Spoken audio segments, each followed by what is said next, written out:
아멘. 아멘. 오늘의 말씀의 제목은 변화산에서라는 제목으로 말씀을 드리겠습니다. 우리 하나님께서는 우리에게 말씀과 은혜를 주어서 우리를 끊임없이 변화시키기를 원하세요. 우리가 너무나 마음이 완악해서 아니면 현실에 안주해서 오늘 나는 이 자리에서 그냥 편안했으면 좋겠어. 이 자리에서 내가 돈 벌고 이 자리에서 행복했으면 좋겠습니다 라고 기도하지만 하나님은 끊임없이 우리에게 하나님이 누구이신가를 나타나시고 하나님의 그 놀라운 은혜와 그 능력으로 우리의 삶이 변화되기를 원하세요. 그래서 이것은 내가 한 것이 아니고 우리 하나님께서 하셨습니다. 하나님을 찬양하고 하나님을 높여드리고 하나님께 영광 드리기를 원하시는 하나님의 참모습이 여기에 담겨져 있습니다. 그렇기 때문에 우리가 예수 그리스도를 우리가 믿는다고 한다면 저와 여러분들은 어떻습니까? 다른 것이 아니라 누구보다도 하나님의 말씀 가운데 변화받는 것을 기뻐해야 됩니다. 하나님은 우리를 통해서 변화되기를 원하시고 하나님이 누구이신가를 나타내기를 원하십니다. 베드로가 신앙을 고백한 지 베드로 신앙 위에 교회가 생겼습니다. 왜냐하면 교회가 생겼다라는 것은 교회를 통해서 하나님이 이제는 하나님의 뜻을 교회를 통해서 역사하기를 원하세요. 믿는 자들이 모여서 서로 사랑하고 서로 나누고 주께 영광을 돌리는 믿음의 공동체를 만들기 위해서 우리 주님께서 세운 공동체와 우리 난곡중앙교회와 성도님들과 서로 협력해서 믿음의 공동체를 이루어가듯이 교회를 통해서 하나님의 뜻을 이루기를 원하십니다. 이 고백을 듣고 6일이 지난 이후에 우리 예수님께서 베드로와 요한과 야고보를 데리고 높은 산으로 올라가셨어요. 예수님이 제대로 올라가셨다는 그 이야기는 뭐냐면 예수님께서 뭔가 할 일이 있으니까 뭔가 보여줄 일이 있으니까 제자들을 데리고 그리고 성경에서 이 말씀을 기록해 놓고 오늘 우리들에게 하시고자 하는 말이 무엇일까? 그 의미를 성경 말씀 속에 친히 담겨 놓으셨습니다. 그런데 예수님께서 가만히 보니까 이 세 사람을 데리고 지금 올라가셨는데 이 세 사람을 특별히 사랑했던 것 같아요. 예수님의 제자는 12명인데 그 중에서 3명만 따로 데리고 간 걸 보면은 예수님은 12 제자들을 다 만난 것이 아니라 그 중에서 가까운 세 사람을 통해서 하나님 나라가 무엇인가를 보여주기를 원했던 것 같습니다. 아마도 특별한 관계가 있었던 것 같아요. 왜 우리 예수님께서는 이들을 데리고 변화산으로 올라가셨을까? 여기에 대해서 우리는 한 번쯤 질문을 해봐야 됩니다. 왜 우리 주님은 제자들을 데리고 친히 높은 산으로 올라가셨을까? 누가복음을 보면 똑같은 기사를 썼는데 기도하러 올라갔다 이렇게 기록하고 있습니다. 산에 올라간 목적이 뭐냐면 말씀을 전하러 간 것도 아니요 또 쉬러 간 것도 아니고 오직 그렇게 힘들고 올라간 그 이후의 목적이 뭐냐면 기도하러 올라가셨다. 오늘 우리는 우리 주님께서는 왜 이토록 당신이 하나님의 자녀이면서도 불구하고 하나님 앞에 기도를 했는가를 우리에게 지금 보여주고 있는 거예요. 하나님을 믿고 예수 그리스도를 나의 구주로 믿는다라는 사람은 기도를 통해서 하나님과 호흡할 수 있고 기도를 통해서 예수 그리스도가 누구인가를 분별할 수 있기 때문에 그분이 누구인가를 알 수 있기 때문에 기도하기 위해서 우리 예수님은 바로 지금 변화산으로 올라갔습니다. 무슨 말이냐면 우리는 이와 같이 하나님을 알기 위해서 하나님을 만나기 위해서 우리가 날마다 교회에 모여서 예배를 드리고 기도하러 교회에 나왔다. 이 말과 일맥상통하는 말입니다. 예수님께서 왜 그 제자들을 데리고 기도하러 올라갔을까요? 우리 예수님께서 꼭 하늘나라의 어떤 나라인가 변화된 모습을 예수님이 나는 이런 사람이야 이렇게 보여주기 위해서 제자들을 데리고 올라갔을 수도 있겠지만 더 중요한 것은 앞으로 이 제자들에게 당할 많은 어려운 문제가 있을 것인데 너희들이 세상에서 많은 어려움을 당하는데 너희들의 능력으로는 이 문제를 해결할 수가 없느니라. 너희들이 어떤 문제를 당한다 할지라도 우리 주님과 교제를 이루고 교통을 이루는 이 기도를 시작하게 되면 하나님의 뜻이 무엇인지를 분별하기 때문에 기도하는 중에 환난과 고통 중에도 너희들은 감사할 수 있는 자가 되고 은혜자가 되고 하나님께 영광을 돌리는 자로 하나님께서 인도해 준다라는 거예요. 그래서 환난과 많은 어려움이 있기 전에 예수님이 이제는 하나님의 나라로 들어간 이후에 그들이 어떻게 살아갈 때 고난 중에 있을 때 너희들은 우리 주님이 어디 가셨나 이렇게 찾지만은 주님은 너희들과 이와 같이 너희들이 기도를 하면 만나주시고 주님의 뜻을 너희들이 분별할 수 있어서 세상 가운데서 잘 극복할 수 있는 은혜가 있는 것이다 라고 말해줍니다. 여러분이 믿음 생활을 하면 처음 예수 그리스도를 믿으면 하나님이 놀라운 은혜를 부어줘요.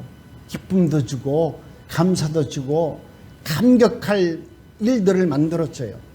그래서 나도 모르게 회개의 눈물을 흘려서 눈물을 펑펑 쏟으면서 나의 하나님 왜 인정하셨어요? 너무나 감사합니다.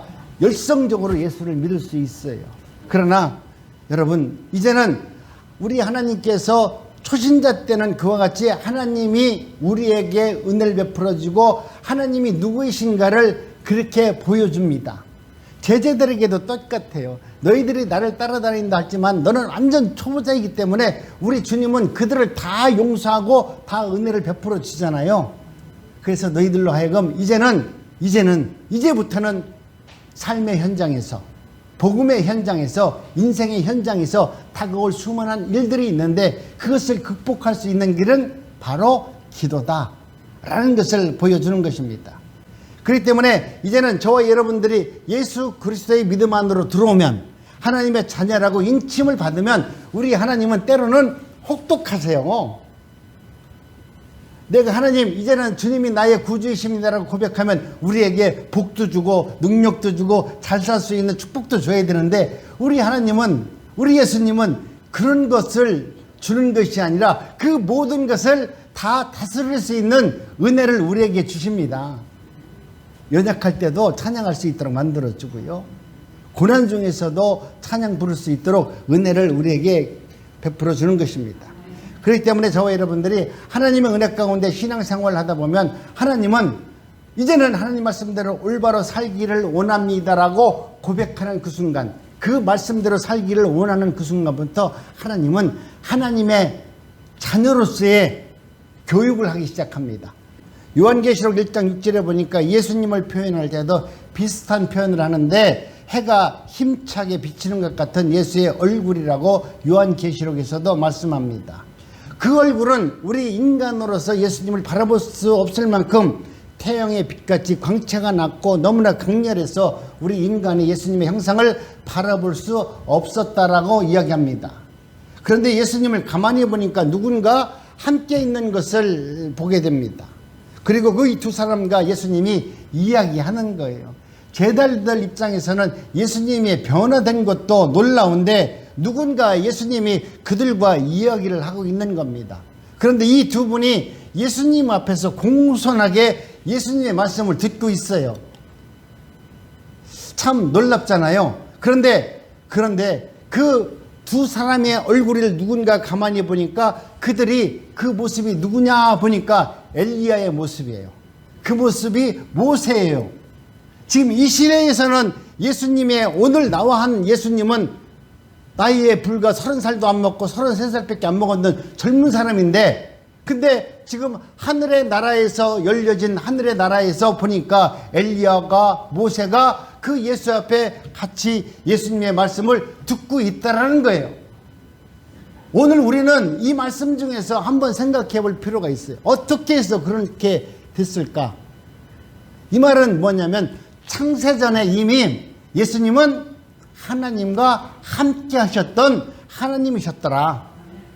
오늘 우리가 지금 알고 있는 예수는 목수의 아들이 아니고 그렇게 알고 있고 그렇게 우리가 생각했고 하나의 선지자로 알았는데 오늘 예수 그리스도의 본체를 보니까 그분은 하나님의 아들이셨고 모세와 엘리야가 그 말씀을 듣고 있었더라. 오늘 우리는 이와 같이 예수님이 누구이십니까? 이렇게 얘기할 때 그 시대의 예수님이 아니라 예수님은 이미 창세전에 계셨고 하나님께서 이 천지를 창조할 때도 우리 예수님은 함께 천지를 창조하신 하나님이셨더라. 이 말을 하고 있는 것입니다. 그렇기 때문에 오늘 우리는 하나님의 은혜 가운데 저와 여러분들이 누가복음을 보면은 갑자기 두 사람이 나타나 예수와 더불어 말을 하는데 그들은 모세와 엘리야였더라. 그들은 영광 중에서에 나타나서 예수께 예루살렘에서 우리 예수님이 어떻게 십자가에서 죽으실까에 대해서 이야기하고 있더라. 도저히 상상이 안 가는 이야기들을 지금 이들이 하고 있어요. 우리 예수님께서 예루살렘에 내려가셔서 십자가에서 우리의 죄를 사해 주시기 위해서 십자가에서 죽는데 어떻게 죽을 것인가? 하나님의 뜻이 어떤 것인가에 대해서 예수님이 지금 엘리야와 모세에게 이야기하고 있는 거예요. 그러니 지금 제자들 입장에서는 예수님이 이야기하는 내용이 이해가 돼요? 이해가 안 되잖아. 앞으로 벌어질 내용에 대해서 이야기를 하는데 그 이야기 내용이 알 수가 없다라는 거예요. 여러분, 우리 하나님은 창세전에 계셨고 오늘 현재도 계셨고 앞으로 미래에도 우리 예수님은 계세요. 오늘 우리는 과거, 현재, 미래라고 얘기하지만 하나님의 나라에서는 하나님은 모든 시간을 오늘 단 1초 안에 모든 세상에 있는 시간을 단 1초 안에 다 넣어놓고 우리 예수님은 과거도 현재처럼 이야기할 수 있고 미래도 오늘 현재처럼 이야기할 수 있는 분이라는 거예요. 이 말은 뭐냐면 모든 시간과 공간을 다 초월해서 다 우리 주님이 이것을 다 다스리시는 하나님이라는 것을 지금 이야기하고 있는 것입니다. 그렇기 때문에 우리는 과거에 옛날에 우리가 그러잖아요. 얼마나 웃기겠어요. 과거에도 우리 예수님은 1초 안에 과거를 다 함축해서 넣을 수도 있고 오늘 현재도 1초 안에 오늘 현재라는 시간을 다 함축해서 볼 수 있고 앞으로 영원한 미래도 단 1초 안에 우리 하나님은 다 볼 수 있는 분인데 우리는 끄떡하면 왕년에 말이야 내가 왕년을 얘기하잖아. 우리 하나님은 모든 것을 다 현재로 보고 이야기하세요. 육의 세계에 살고 있는 우리들, 시간과 공간에 살고 있는 우리들, 물질의 세계에 살고 있는 우리들로서는 이성과 상식으로 살고 있는 우리들에게는 영계에 대해서 하나님의 나라에 대해서 지식이었기 때문에 경험이었기 때문에 베드로는 그 광경을 바라보고 큰 충격이 빠지게 됩니다. 그래서 행설수설한다고 말하잖아요.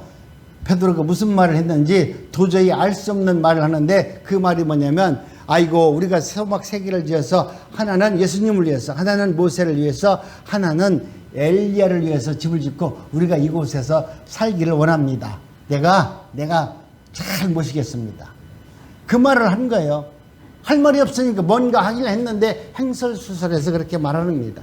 이것은 베드로가 너무나 급하게 하니까 자기가 제정신으로 한 말이 아니죠. 모세도 만나고 엘리야도 만나고 변화된 예수님을 만나니까 어떻게 제정신이겠어요? 제정신이 아니겠죠. 그러니까 할 수 있는 것은 여기에다 집 세 채를 지고 우리 여기서 한번 살면 어떨까요? 이렇게 이야기를 하는 겁니다.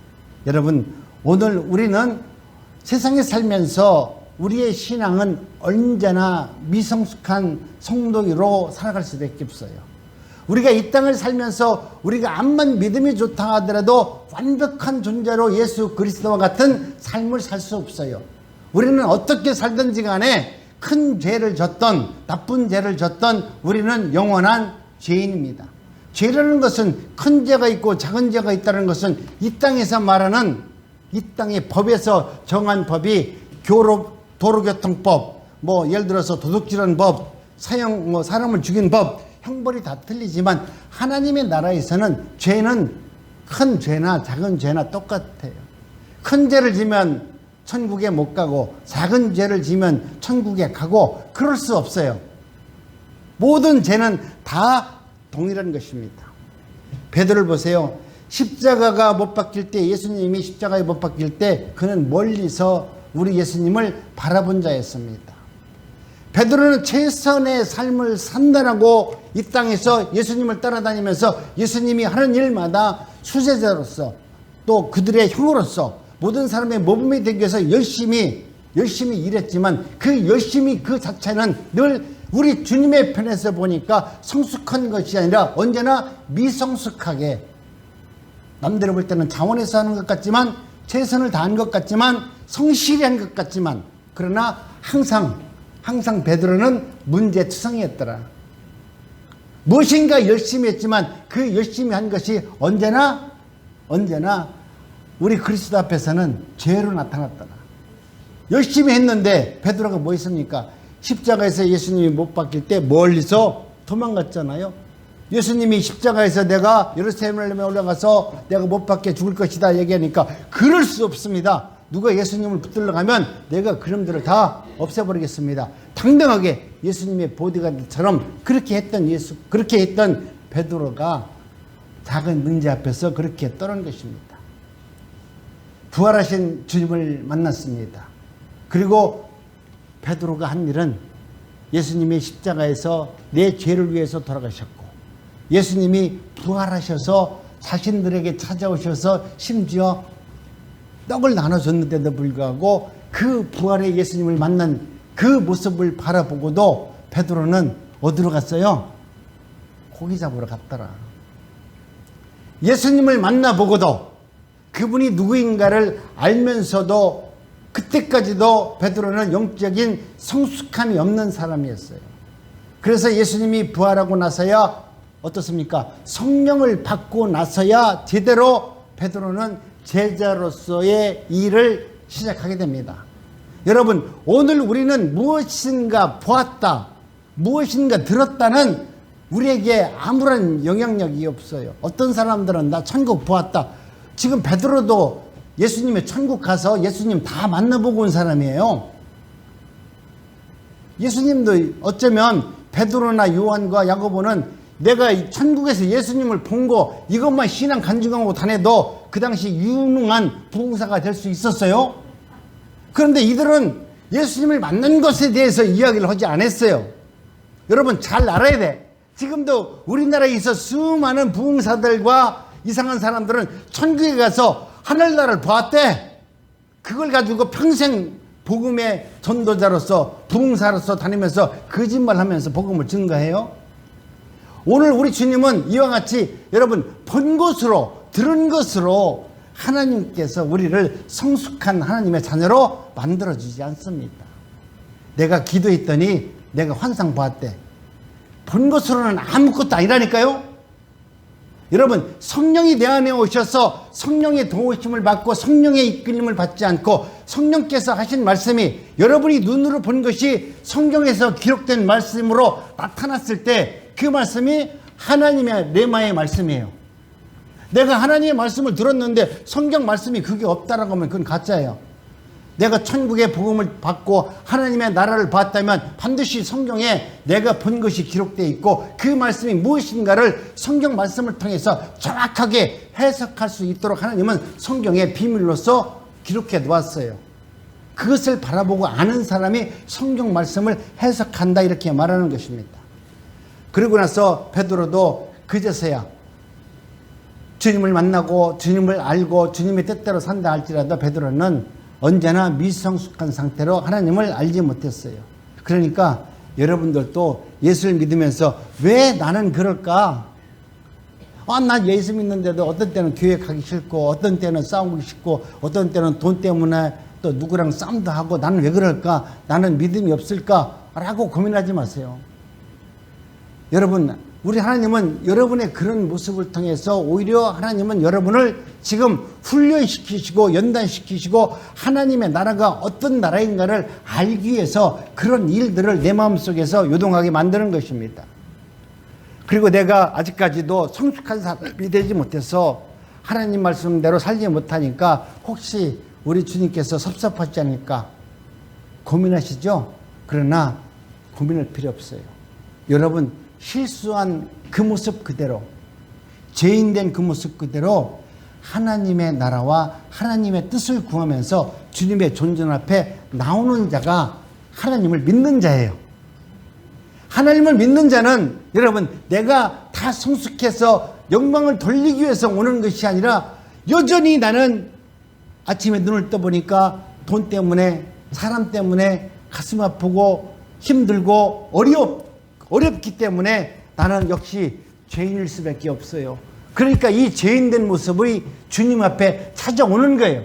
이것이 우리 주님은 믿음이라고 그래요. 내가 어느 날 주택복권 맞아가지고 돈이 됐으니까 하나님 감사합니다 그러고서 그 돈 들고 교회 오는 게 믿음이 아니라 여러분이 힘들고 어렵고 고난 중에도 주님을 의지하고 주님을 바라보고 주님 앞에 기도하는 것이 여러분 믿음이에요. 그러니 생활 속에서 어려움이 있다라고 문제가 있다라고 하면서 나는 믿음이 없는가 보다 좌절하지 마시고 하나님의 은혜 가운데 열심히 내게 주어진 그 잘못을 그것을 바라보면서 주님을 찾기 바랍니다.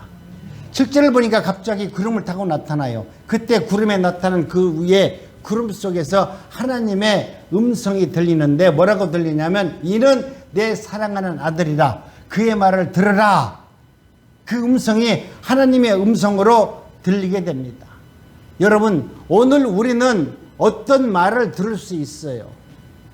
꿈속에서 누가 어떤 말을 할 수도 있고 그런데 하나님께서 내게 하신 말씀은 꼭 하나님이 내가 알지 못하는 놀라운 성스러운 목소리로 하나님의 말씀을 하는 것이 아니라 때로는 정말 모든 만물을 통해서 하나님이 무엇인가 나에게 하시는 말씀을 깨닫게 하세요. 제가 한 번도 전에 간증한 적이 있잖아요. 제가 대한수도원에 갔을 때 몸이 환자가 돼가지고 암 걸려가지고 그 어려운 과정을 겪을 때 그 강가로 내려가는데 정말 천지 만물이 하나님을 찬양한다. 이 말이 날마다 천지 만물이 하나님을 어떻게 찬양할까? 내가 늘 생각을 해봤어요. 어떻게 찬양할까? 어떤 모습일까? 그렇게 생각해 봤어요. 그런데 놀랍게도 정말 양쪽에 있는 바위들이 내가 볼 때 그들이 찬양을 하더라고요. 돌들이 찬양을 하더라고. 내가 얘기했잖아요. 내가 깜짝 놀랐어요. 그래 같이 간 옆에 있는 목사한테 야 우리 김 목사님 왜요? 아니 정말 성경대로 돌들이 찬양을 한다. 여기 한번 봐봐. 그랬더니 아니 돌이잖아요. 그래 맞아 돌인데 근데 나도 여전히 돌인 줄 알았는데 오늘 이 순간만큼 잠깐 동안은 하나님이 이 돌들로 하여금 하나님을 찬양하는 모습을 영안을 열어서 보게 하시는구나. 여러분 우리 하나님은 모든 것을 다 동원해서라도 우리의 완악한 믿음을 깨트리고 하나님의 나라가 어떤 것인가를 알게 해주시는 하나님이십니다. 그렇기 때문에 여러분 오늘 우리는 하나님의 임재를 여러 모습으로 나타나 주는데 오늘 지금 베드로와 요한에게 나타난 것은 바로 다른 것이 아니라 구름 가운데 구름을 타고 나타나는 모습으로 우리 하나님의 형상을 이야기하는 겁니다. 그것은 하나님의 영광과 임재를 이야기하는 겁니다. 그들 사이에 하나님의 영광과 임재를 상징하는 구름이 나타났다는 거예요. 이것은 마치 모세가 시내산에 올라갔을 때 하나님의 영광이 구름 가운데 있어서 모세에게 한 말과 똑같습니다. 여러분 오늘 우리는 이와 같이 하나님은 어떤 방법을 통해서 여러분들과 여러분 삶 속에서 하나님의 임재를 기다리고 하나님의 뜻을 구하면 내가 너의 하나님이다. 이 모습을 알게 하세요. 그러니까 하나님이 누구신가를 알게 하니까 저와 여러분들은 하나님의 뜻을 구하는 마음으로 기도만 하시면 말씀만 보시면 그 믿음대로 믿기만 하면 때에 따라서 여러분에게 가장 이해할 수 있는 여러분이 기도하는 마음대로 그 길을 열어주시는 분이 하나님이세요. 출애굽을 보면 이스라엘 백성들이 성막을 짓게 됩니다. 성막을 다 짓고 기름을 다 붓고 난 후에 성막 위에 하나님의 구름이 가득 찼더라. 하나님의 임재를 이야기합니다. 하나님의 영광이 가득 차도 모세도 그 하나님의 성전에 들어갈 수가 없었더라.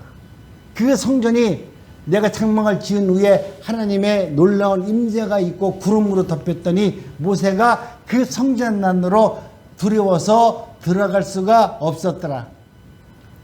여러분 삶 속에서 안타까운 마음이 뭐냐면, 정말 나는 교회를, 지금은 이 교회는 여러분 마음속에 있는 것이 진짜 교회예요.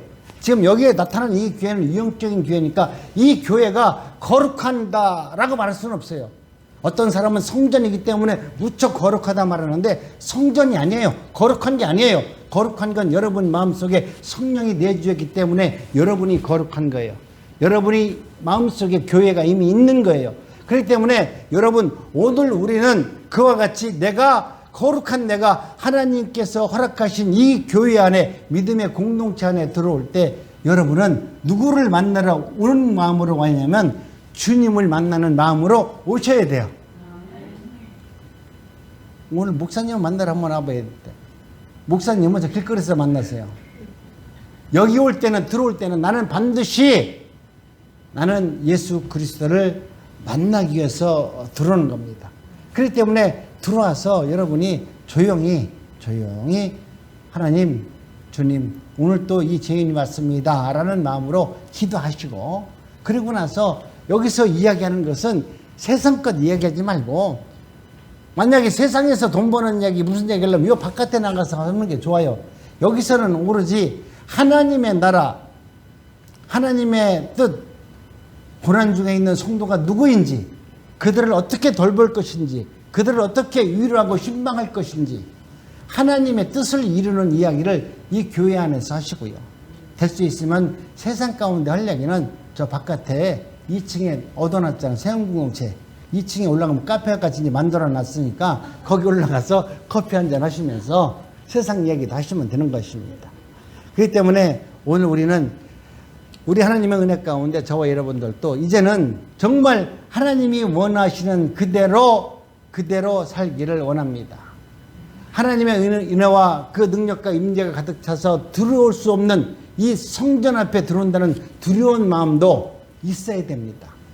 이 성전은 하나님의 거룩한 성전이기 때문에 거룩하다 말하지는 않더라도 여러분이 스스로가 하나님의 존전 앞에 오는 마음으로, 그곳에서 하나님의 임재를 경험하고 하나님께 기도하는 마음으로 여러분이 이곳에 오셔서 찬양과 예배를 드렸을 때 더욱더 하나님께 영광을 돌릴 수 있는 그런 삶을 허락하게 되는 것입니다. 지금도 하나님의 영광과 임재 속에서 언제나 하나님의 말씀과 하나님의 뜻이 나타나게 되어 있습니다. 하나님의 음성은 예수께서 요단강에서 세례를 받을 때 세례를 받을 때 하나님의 음성이 들리게 됩니다. 여러분, 예수님이 세례 요한에게 세례를 받을 수 있는 상대가 아닌데 세례 요한이 예수님께 세례를 받게 됩니다. 그럼에도 불구하고 예수님은 자원에서 세례 요한에게 세례를 달라고 그렇게 지금 이야기하고 있습니다. 오히려 충격받은 사람은 예수님이 아니라 요한이 아니겠어요? 내가 세례를 받을 사람인데 예수님이 먼저 와서 무릎을 꿇고 내 머리에 세례를 해달라고 하니 얼마나 놀랐겠어요. 예수님이 그랬어요. 거절하지 말라. 용하나, 내게 세례 주는 것을 두려워하지 말고 거절하지 말고 나에게 세례를 베풀라. 그러면서 뭐라고 말했습니까? 하나님의 의를 이루어라. 여러분, 오늘 우리는 하나님의 말씀 가운데 저와 여러분들도 세례를 받고 하나님의 뜻을 이루는 삶을 살아야 됩니다. 예수님이 죄가 있어서 세례를 받은 것이 아니라 온 인류의 죄를 위하여 예수님께서 세례를 대신 받으신 거예요. 예수님이 죄가 있어서 십자가에서 죽은 것이 아니라 온 인류의 죄를 대신해서 십자가에서 못 박혀 돌아가신 겁니다.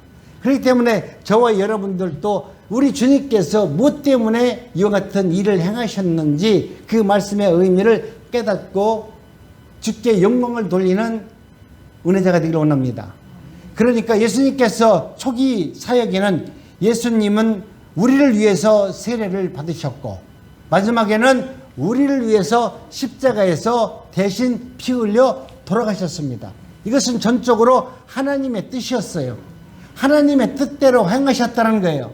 우리 예수님은 이 땅에 오셔서 여러분 하나님께서 원하시는 그 뜻한 바대로 삶을 아름답게 살다 가셨어요. 그러니까 저와 여러분들도 이 땅에 오셔서 나도 주님의 부르심을 받고 주님의 자녀라면 여러분도 하나님이 원하시는 그 뜻대로 사는 것이 가장 아름다운 삶을 살게 되는 것입니다. 여러분 두 가지 음성을 들려요. 예수는 내 사랑하는 아들이다. 마태복음에서 보니까 그는 내가 기뻐하는 내 아들이다. 이 음성을 듣게 되는 것입니다. 내 사랑하는 아들이다. 이 두 번째 말씀은 그의 말씀을 들으라는 것이에요. 얼마나 사랑하고 있는 것을 확증해 주는 것입니다. 이것은 하나님이 보증수표와 같이 그는 나의 아들이다 라고 지금 이야기하고 있는 것입니다. 오늘 우리가 이 말만 들을 수 있다면 다른 말을 들을 필요가 없잖아요. 예수님이 나와 함께 하시면, 예수님 한 분이면 모든 것은 끝나잖아요. 돈이 필요 없잖아요. 능력이 필요 없잖아요. 내 생명이 필요 없잖아요. 우리 예수님 한 분만 있으면 우리는 모든 것을 다 가진 사람이에요. 우리 주님도 예수님 하나님 한 분만 있으면 그 모든 것을 이 땅에서 우리를 다 구원할 수 있는 넉넉한 능력을 그 하나님 편에 있으니까 그 하나님만 믿으면 모든 것이 예수님이 해결받은 것입니다. 내가 너를 사랑하노라. 내가 너를 보배롭고 존귀한 자로 여기노라. 오늘 우리 주님은 여러분에게 우리 하나님이 하신 말씀 그대로 얘기합니다. 내가 너를 사랑하노라. 내가 너를 보배롭고 존귀한 자로 여기겠노라. 우리 주님은 오늘 또 우리에게 이와 같은 말씀을 하는 것입니다. 또 사람들에게는 이와 같은 명령을 합니다. 그의 말을 들어라. 하나님의 말씀을 듣고 그 말씀대로 전도하고 그 말씀대로 살아가는 그들의 말, 그들의 명령을 들어라. 그들에게 하나님의 나라 권위를 인정해 주는 겁니다. 여러분, 전도한다는 것, 하나님의 말씀으로 산다는 것, 그냥 사는 것이 아니라 하나님의 놀라운 능력이 임한 사람들만이 여러분 그 일을 할 수 있는 거예요. 오늘 우리 교회에서도 열심히 전도하지만 얼마 전에 우리 알고 있는 목사님 교회를 갔더니 벽에 보니까 전도한 사람들 써놨는데 이쪽에 보니까 한 30명은 됐을 것 같아. 근데 이쪽은 한 100명 정도 한 사람이 따로 있어. 사진이 한 30명 정도. 115명, 130명, 이쪽은 이제 70명, 30명. 그래서 그랬어. 딴 사람들 전도하러 다니지 말고 여러분 이 교회 와서 이 100명 전도하는 사람 한 사람만 전도하면 원만한 목사님 멸목을 하겠다. 거기에는 100명 전도한 사람이 말이죠. 한 20-30명 되더라고. 야, 그러니까 이것은 보통 능력으로 하는 것이 아닙니다. 여러분 오늘 우리는 그 음성을 마음에 품었기 때문에 하나님의 나라를 그들의 마음속에 품고 있었기 때문에 그들은 끊임없이 하나님의 복음을 증거했어요. 그들이 능력 있는 것이 아니라 그들이 하나님의 말씀을 믿음으로 말미암아 그들이 하나님의 일을 시작하니까 하나님께서 그들에게 전도할 수 있는 능력과 권위를 그 말씀의 능력을 허락해서 예수 믿으라 했을 때 그 말의 능력을 믿고 교회에 나온 겁니다. 그렇기 때문에 저와 여러분들도 하나님 저도 오늘서부터 하나님의 뜻 가운데서 전도하고 싶습니다. 하나님의 뜻을 이루고 싶습니다라고 여러분 마음속으로 기도하게 되면 하나님께서 언제나 우리의 마음속에 그 일을 행하시는 역사를 이루어 주시는 것입니다. 오늘 우리도 이와 같은 믿음이 되어지시기를 간절히 바랍니다.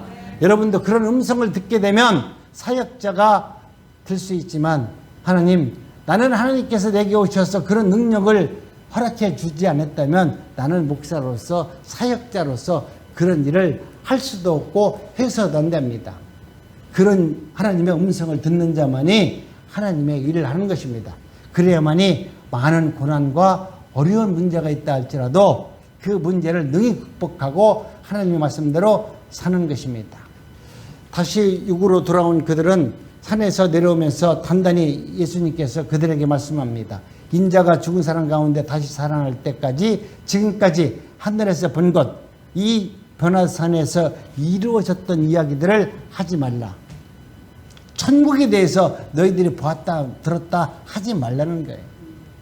그런데 오늘 우리는 조금만 능력 받았다라고 하면 하나님께서 나를 갖다가 다 천국을 보게 하셨다 이렇게 얘기하는데, 우리 하나님은 그런 하나님이 아니야. 나한테 그걸 보여줬다는 것은 나로 하여금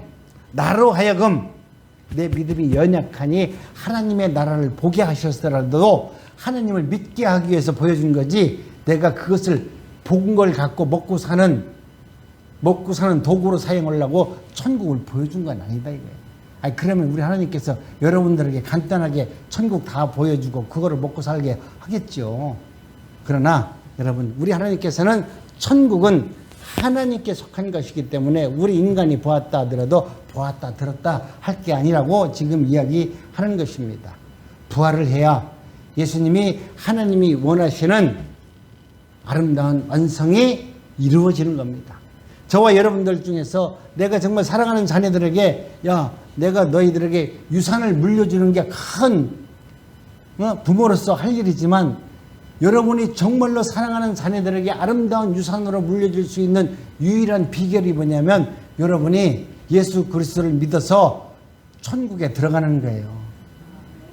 여러분이 천국에 들어가면 사랑하는 자녀들에게 가장 아름다운 유산을 물려주는 거예요. 이거보다 큰 축복이 없잖아요. 내가 예수를 믿었는데 내가 천국을 못 간다면 내가 자녀들에게 무엇을 말할 것이고 무엇을 남겨주겠어요. 그러나 이 땅에서 고난 중에 있다 할지라도 여러분이 정말 하나님의 은혜와 그 음성을 듣고 변화된 모습으로 천국에 입성할 수만 있다면 여러분의 세상에서 가장 믿음 생활을 잘하는 것이고 아름다운 유산을 자녀들에게 물려주는 것입니다. 이런 사람을 맡겨놓고 우리 예수님도 간이 크지. 지금 예수님께서는 지금 하나도 하나님의 일을 할 수 없는 12 제자들을 남겨놓으시고 부활하셨잖아요. 더 놀라운 것은 그들에게, 너희들은 모든 족속에게 예수 그리스도가 무엇인지 그것을 알라라고 말합니다. 부활이 뭔지 알지 못한 그 제자들에게 지금 예수님은 말씀하는 거예요. 모든 족속을 제자 삼고 하나님과 아들과 성령의 이름으로 세례를 주고 너희가 그 일을 할 수 있다라고 지금 주님은 제자들에게 그 말씀을 하는 거예요.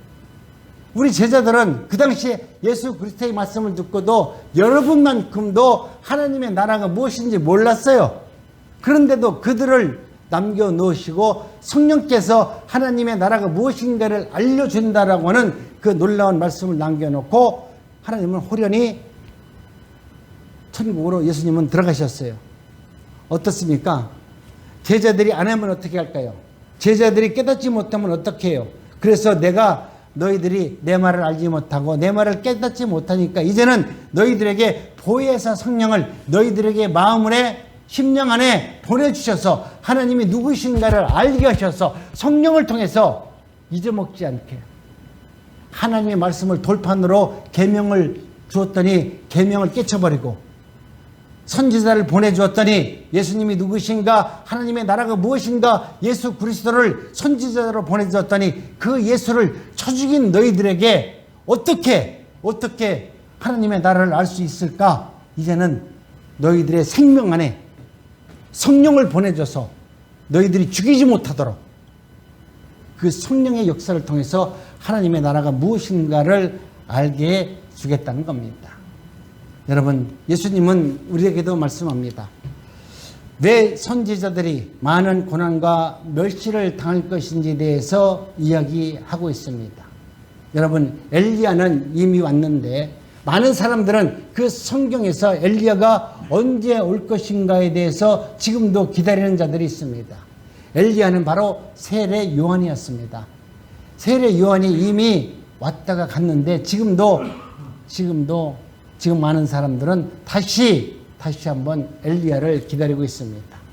오늘 우리는 이미 내 안에 오신 성령님을 의지하고 성령님의 말씀에 따라서 날마다 승리할 수 있기를 원합니다. 지금 한 여인은 내가 예수 그리스도를 만난 이후에 그분이 누구이신가를 깨달았습니다. 그들을 깨달은 이후에 그 여인은 물 항아리를 내려 버려두고서 하나님이 누구신가, 예수 그리스도가 누구이신가를 그 부끄럽고 자신의 신분을 숨길 수밖에 없었던 그 여인이 세상 사람들에게 와보라, 내가 예수를 만났다, 그분을 만나면 너희들이 구원을 받을 수 있느니라라고 외치도록 하나님께서 그 마음속에 성령으로 역사하셔서 하나님의 뜻을 이루셨어요. 오늘 저와 여러분들도 성령의 놀라운 은혜를 받으셔서 정말 하나님의 나라가 어떻게 이루어졌었고 하나님께서 어떤 삶을 통해서 내게 영광을 베풀어 줬는지 예수 그리스도를 만나보라고 전도하고 외치는 자가 되시는 변화가 여러분 삶 속에서 반드시 일어날 수 있기를 원합니다.